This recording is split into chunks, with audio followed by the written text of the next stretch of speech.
Halo, Gila Film kali ini ada di premiere dari serial barunya Joko Anwar, Nightmare and Daydreams, dan kita baru aja tadi preskon, dan salah satu yang menarik tadi pas preskon adalah saat Joko Anwar menjelaskan potensi soal sci-fi di perfilm Indonesia. Dan itu menarik banget sih, dan kalian harus lihat ini. Ya, cekidot. Kalau ditanya apakah science fiction genre yang punya potensi di Indonesia, kalau saya pribadi dan teman-teman yang ada di sini setelah mengerjakan Nightmare and Daydreams, jawabannya iya. Karena apa? Kuncinya bukan genre sebenarnya. Film horor itu sangat dekat dengan Indonesia. Penontonnya selama ini selalu ada. Karena apa? Karena itu yang sangat dekat dengan kita. Ya kan? Setiap hari kita berhadapan dengan hal-hal yang berbau supernatural dan kita anggap sebagai sesuatu yang sangat normal. Kalau misalnya ada orang bilang dia bisa melihat makhluk halus di Indonesia, itu biasa aja. Tapi kalau misalnya mungkin di negara maju akan dianggap sebagai orang yang tidak terlalu waras gitu ya. Tapi kita biasa aja. Nah, science fiction potensi seperti apa? Potensinya besar sekali asalkan ceritanya dekat dengan kita. Berbicara tentang sandwich generation di dalam sebuah rumah susun yang unitnya cuma luas 3 kali 4 meter. Hidup satu keluarga, 3 generasi. Panji, ibunya, istrinya, dan anaknya. Bagaimana cara dia bertahan? Bagaimana cara dia memanage itu? Apakah Panji seseorang yang malas bekerja? Enggak, dia seorang superintasi yang sangat, pertama resourceful, bekerja keras dan sebagai apapun dia lakukan untuk bisa menghidupi keluarganya. Tapi tidak bisa keluar dari situ. Masalahnya di mana? Kan sesuatu yang struktural. Sepasang suami istri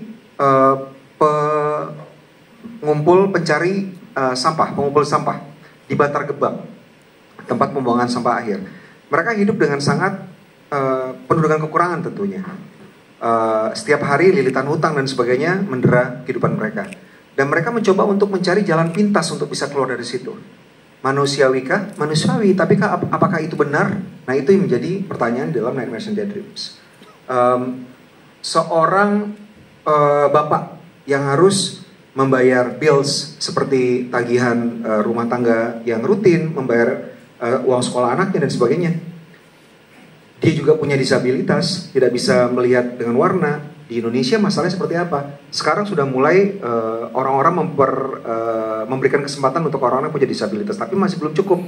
Nah, di sini Ali yang diperankan oleh Fachri Albar, dia punya disabilitas dan terpinggirkan. Kemudian dia mencoba untuk mencari jalan pintas lagi untuk bisa menyelesaikan masalahnya. Apakah itu sesuatu yang salah?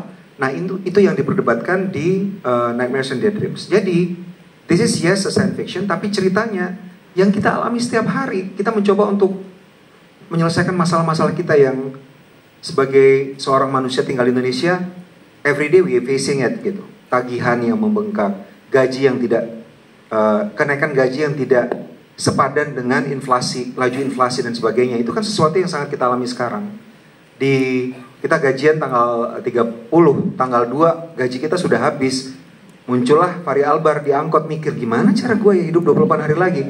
Itu sesuatu yang kita alami setiap hari. So jawabannya yes, punya potensi sangat besar luar biasa.